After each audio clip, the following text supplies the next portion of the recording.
Tudo bem, galera? Aqui é o vídeo do Buril parte 2.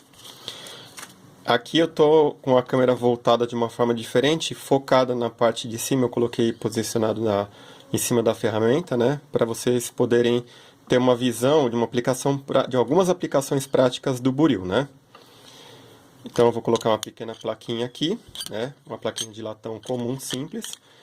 Precisa ter essa ferramenta aqui? Não, não precisa.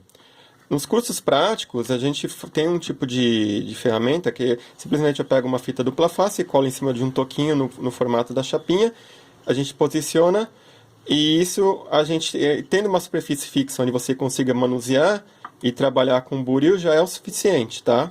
O restante é prática. Lembrando que o jeito que a gente faz o buril é aquele que a gente põe na palma da nossa mão, né? E conduz, e coloca ele na lateral do dedo, ó, empurra com a palma da mão e conduz assim, ó, entendeu? Se você coloca no ângulo bem baixinho, basta você posicionar o buril estando afiado, e logicamente a gente dá uma lubrificada nele, eu uso óleo de eucalipto, né? Você consegue fazer um corte limpo, né? Simples, tá? Não é força, tá? A ferramenta só está afiada e você só posiciona. Tem metais mais duros e metais mais moles, né? No caso o latão é um pouquinho mais duro, que ele tem mais parecido com a dureza do ouro. É claro que você vai precisar impressionar um pouco mais, mas em geral, estando afiado não precisa, tá? Todo mundo conhece o buril, como eu falei, né? Na gravação em metal. Então o que o pessoal mais vê por aí, né? É a gravação de letras e placas, né? Por exemplo, ó, relembrando aqui, ó. Tem aqui, ó, com mais detalhe, né? Detalhes, as 4 letras do alfabeto. Esse daqui é o alfabeto cursiva. Esse daqui é o gótico, né? As letras A e D com alguns floreios, né? Em volta, né? Anno Domini, né? Aqui, diferente do que está aparecendo aqui, isso daqui não é feito com um único corte. Então, quando você tem uma letra que ela é muito grande e muito larga, o gravador costuma fazer 2 cortes aqui, ó, e faz texturas e sombras dentro para parecer que ela foi cortada. Mas tudo isso daqui é baixo relevo, ó, você passa a mão ali não sai. Tá vendo? Né? Você pode até passar uma bucha em cima, ó, que não sai, ó. Tá vendo? Que é diferente de você usar, por exemplo, quando a gente tem um trabalho de ponta seca, né? Quando você trabalha com ponta seca, né? Aliás, ponta seca também é um tipo de gravação, tá, gente? Não se engane. Que se você tiver uma ponta bem afiada de um material mais duro, ó, se você cavar fundo, ó, bem apertado, tá vendo? Você consegue criar uma superfície com textura, e mesmo que você passe a buchinha, ó, ele não sai, ó. Entendeu? Ele se mantém aqui, tá? A ponta seca é boa para quando você trabalha ela junto com o buril também, quando você quer fazer mini detalhes achurados, ó. Tá vendo? Você pode cortar com o buril e usar a ponta seca também, porque na gravação em metal, junto com o buril, você sempre tem uma boa ponta seca para fazer os mini detalhezinhos. Porque a lógica do buril é o seguinte: se você quer cortar uma linha maior, mais grossa, você pega um buril mais grosso. Então eu vou pegar um buril número 8, ó. Ele vai fazer uma linha larga, né? O buril onglete, lembrando, né, é aquele que tem a pontinha assim, ó, igual uma quilhinha de barco, lembra? Que eu falei? Que é isso aqui, que não é uma quilhinha de barco arredondado. É aquela unha que minha irmã gostava de fazer, que você afia aqui, né? Faz aquele formato mais ponteado, e por isso que é chamado de onglete, que vem da palavra unghieta, ó. Tá vendo? Se eu desenhar o dedinho aqui, ó, você tem aqui o unghieta, que é o buril onglete. Se eu quiser uma linha mais fina, por exemplo, ó, fiz aqui uma linha mais grossa. Se eu quiser uma linha mais fina, basta eu pegar e riscar com um buril mais fino. Essa é a lógica do buril, né? Quando você está aprendendo, você só precisa de um tipo de buril, porque os trabalhos a gente vai fazer com um buril médio, né, no curso, né, nem mais grosso nem mais fino. O outro buril, né, que eu te falei, né, é o buril chato. Então eu peguei um buril grande aqui, ó. O buril chato é aquele buril que a parte de baixo é reta, é aquele que tem a parte aqui, ó, retinha, lembra? Igual o alicate bico chato. Se você pegar a quininha dele aqui, você também faz uma linha fina. né? Como o buril onglete, né? Ó, você corta o metal, o buril estando bem afiado, ele corta e faz uma textura. Mas ele é mais conhecido por fazer um tipo de textura que eu gosto bastante, que é o zigue-zague, ó. Então eu vou avançar com o buril e vou com ele para a esquerda e para a direita. Então você tem esse efeito aqui, ó. Que é um efeito muito bonito, geralmente você consegue fazer ele na lateral de uma caixinha, ó. Ele fica parecendo uma costura. Tá vendo? Ó, fica parecendo uma costura. Esse é chamado de zigue-zague, é um movimento bem clássico de textura em buril que você faz, e geralmente você faz para fazer sombra de letra, né? No caso, se você quiser fazer uma letra E, ó, pode fazer ele todo com esse modelo aqui.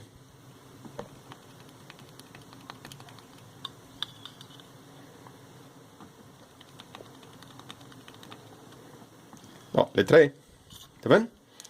Precisa ser assim, ó, todinho, fininho, não. Se você for com ele lentinho, ó, cortando, ó, e fazendo esse movimento ondulado, ó, você tem uma costura. Parece uma costura de tecido, ó. Dá pra você, por exemplo, fazer uma blusinha e fingir que tem a costura dele, fazer uma chapa e desenho de uma blusinha, ó, e fazer as costuras, vai fazer vários tipos de textura. Isso daqui fica lindo no lateral de uma caixinha. Imagina que você tem uma caixinha aqui quadrada, ó, né?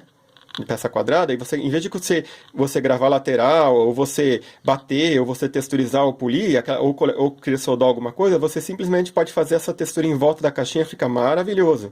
Você pode combinar movimento, né, cruzado, você pode sobrepor, aí vai da sua imaginação, né? Você pode fazer outro tipo de textura aqui. Tá vendo? Ó? Fica bem ousado. Por quê? Diferente dessas texturas pequenas assim, com ponta seca, que é mais para mini detalhe, ó, se quiser fazer uma sombrinha aqui dentro, ó, na letrinha, ó, aí sim eu posso fazer. Porque o que você está fazendo? Você está cortando metal. Então, quando você corta metal, você tem baixo relevo. Você tirou o metal. Então, diferente de um riscado desse aqui, ó, com o tempo pode até sair, né? O corte do buril, ele é mais fundo, ó. E você pode gerar uma textura muito mais agradável. Ó. Por exemplo, essa daqui, ó, minha. Ó. Tá vendo? Linhas onduladas, ó. Eu fiz em toda a chapa em feixes paralelos, ó. Olha como a luz passa sobre ele com o brilho, ó. Hein? Tá vendo? Cria um belo efeito. Isso daqui tem cerca de 10 anos, ó. Eu passo o dedo, ó, ainda tá a textura aqui. A placa oxidou, logicamente, mas a textura continua aqui, ó. Tá vendo? Posso passar uma buchinha, ó. Que ela não sai. Ela continua aqui. Né? Focando a câmera de novo. Né? Ela não sai, ó. Tá vendo? Continua aqui.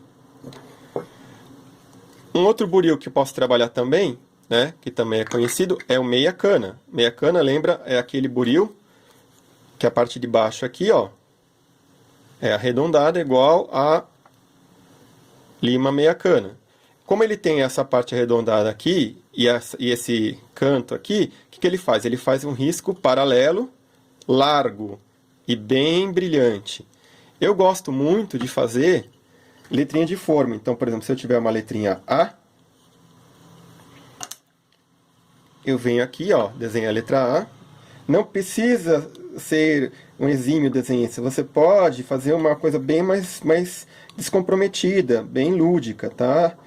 O importante é que você consiga cortar o seu desenho. E aí, sim, você vai criar o efeito que você quer, né? Tá vendo? Ó. Cortei uma letra A. Tá vendo? Letra de forma. Por quê? A galera, quando vê muito o buril, vê mais o desenho clássico, né? Que todo mundo fala que é esse aqui, ó. Desses chamados scrolls, né? Desse espiral aqui, né? Tá vendo? Isso tem uma lógica, né? Na verdade, ele nasceu na era vitoriana, então ele tem esse desenho espiralado aqui. Ele é baseado numa pequena conchinha, ó. Se vocês conhecem aquela concha daquele bicho marinho Nautilus, ó. Ele não está extinto. O fóssil da Amonita é um Nautilus que viveu há 60 milhões de anos, mas ele ainda existe, ó. Todo mundo gosta dele, ó, porque se você cortar a concha dele, tá vendo, ó? Você vai gerar uma espiral proporcional, tá vendo? Aqui, ó. Essa divisão proporcional foi usada nesse efeito aqui, ó. Aproveitada aqui. E aqui, ó, eles complementaram com folhagens, ó. Então você tem uma superfície mais agradável, que é você muito comum, vê muito comumente nessas peças antigas, né? Precisa ser esse tipo de desenho clássico? Não, não precisa ser esse tipo de desenho clássico. Você pode atualizar. Eu, por exemplo, ó, como eu falei do meu desenho do meu pônei unicórnio, ó, esse pônei unicórnio, ele vem daquele desenho atual do meu querido pônei.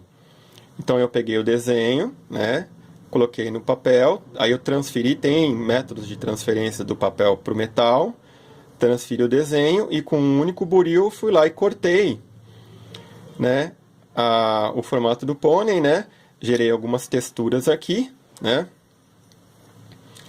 e aí eu tenho o desenho proporcional aqui, né. Então, por exemplo, textura tem várias, ó. Eu, por exemplo, trabalhei voltando aqui, ó, nesse desenho, ó, um carneiro. Eu não terminei o carneiro, foi de propósito, porque o estudo era o estudo dos chifres do carneiro, ó, e pequenos cortes de buri, ó, nas posições certas, eu fui gerando, além da textura, o volume, ó. Você vê o movimento do chifre aqui, tá vendo? Aí aqui é para deixar incompleto mesmo, para você ver que, na verdade, não precisa ser um desenho extremamente detalhado. Você pode pegar as linhas gerais do desenho e com a referência do lado, né, você vai cortando. Se você cortar mais perto, vai ficar mais escuro. Se você cortar mais longe, vai ficar mais claro. Porque quando a luz bate mais perto, ela tem a tendência a ficar um pouquinho mais concentrada ou menos concentrada. Isso vai gerar os efeitos de claro e escuro que você quer na chapa, entendeu?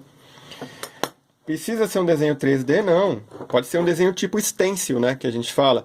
Que é aquele desenho de linhas grossas e finas, ó. Eu fiz essa rosa aqui, ó. Tá vendo?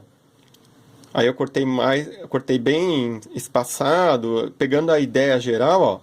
Consegui gerar essa rosa com flores e tudo mais aqui. E passei a ideia, entendeu? Porque a ideia do buri é você passar a ideia da imagem. Pode ser um desenho sem sombra nenhuma? Pode, ó.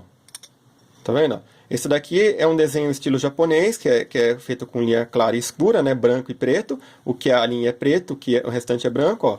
Dá pra você ter uma ideia de linha clara, ó. Pequeno ratinho. Tá vendo, ó? Só com linhas grandes, tá? Texturas tem várias, dá pra você gerar vários tipos de textura. Essa aqui é minha placa de estudos, ó. Tem escamas, tem ondulados, tem bordinhas que eu vou cortando, ó.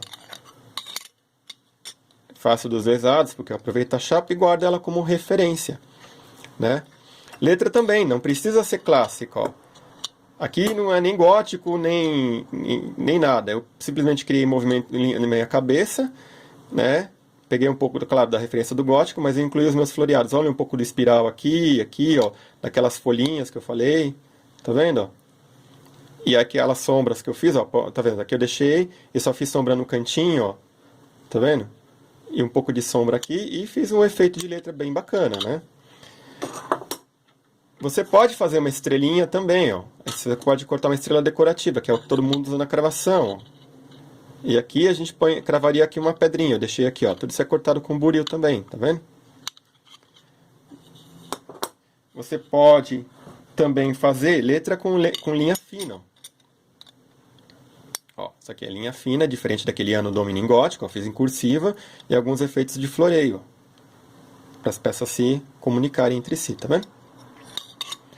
Dá para fazer também carimbos, ó. Eu fiz há muito tempo, né? Ó, dois estilos diferentes, ó, para vocês verem, ó, de corte, ó. Fundo e raso. Agora aqui com mais detalhe, tá vendo? Mesmo contorno, cortes diferentes.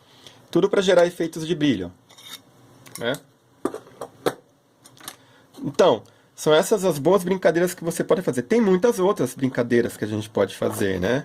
A gente pode cortar pequenos trigos, ó, a estrelinha aqui, ó. Se você cortar essa estrelinha, fizer 8 cortes aqui, ó, indo em direção a um centro, né? Você tira um pedacinho e você tem a estrelinha aqui, tá vendo? De efeito. Dá pra fazer com ponta seca também, como eu falei, ó. Você pode combinar ponta seca com buril, ó. Porque a ponta seca também corta, né? Revisando, ó. Lembre-se disso, ó. E também é um tipo de desenho de gravação de metal. Para quem gosta de fazer achurado. né? Revisando. Ó, fazer bem mais fundo, ó. E tudo isso você vai cortando o metal, porque o risco da nada é que um corte no metal, né? Você bateu, arrancou o metal. Tá vendo? E é isso aqui, né? Dá pra você fazer letrinha com aquele movimento espiralado, né? Aqui. Certo? Então, pessoal, é isso aqui. Isso aqui é um pouquinho só. Se vocês tiverem mais dúvidas e quiserem mais algum tipo de demonstração, a gente pode ir conversando também, tá? Então, um forte abraço para vocês e a gente vai se falando. Até a próxima. Obrigado!